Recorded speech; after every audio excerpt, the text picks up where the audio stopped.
والسلام صدح صلاة دودة مدحوda lama dhaafiyo رجل أما قوما وهم له كارهون بنبوري nin dad jujuub iskaga haysto salaad tukiyey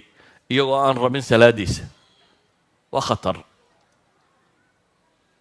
dee malaaka dowladdan iyo daddan qasabka ku haystaana ma dhaamayaan u malaynayaa dee salaad qura hal salaada kii ku haystay haddaan waxba helaynin ummadda dhan iska afduubtayna malaha ma dhaamayo laakiin xadiidka naskiisu wuxuu sheegayaa man ama qawman wahum lahu kaarihuun ninka dad imaam u noqda iyagoo necab oo aan rabin walidalik a'imada masaajidda iyo ragga masaajidda tukiya waxaa fiican inuu qulubta dadka ilaaliyo oo dadku qof ay raalli ka yihiin inuu noqdo maxay qofka dadka tukinaya oo masaajidka inaan lagu haysanin uun maxaa qorsakaara ma tiraahdaa maxaa tiraahdaa inaanu iska afduubanine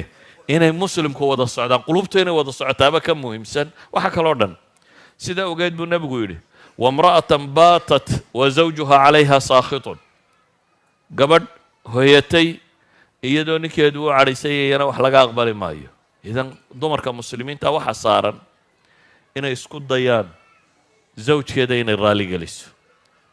wamra'atan casat zawjaha xataa tarjicna xadiid kale sheegayay